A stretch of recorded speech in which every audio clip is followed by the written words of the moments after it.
حضرت عبداللہ بن عمرو بن عاص رضی اللہ تعالی عنہما سے روایت ہے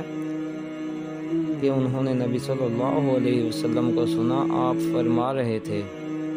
جب تم مؤذن کو سنو تو اسی طرح کہو جیسے وہ کہتا ہے،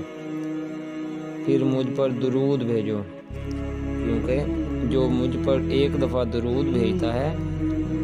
اللہ تعالیٰ اس کے بدلے میں اس پر 10 رحمتیں نازل فرماتا ہے۔ پھر اللہ تعالیٰ سے میرے لیے وسیلہ مانگو، کیونکہ وہ جنت میں ایک مقام ہے جو اللہ کے بندوں میں سے صرف ایک بندے کو ملے گا، اور مجھے امید ہے وہ میں ہوں گا۔ چنانچہ جس نے میرے لیے وسیلہ طلب کیا اس کے لیے میری شفاعت واجب ہو گئی۔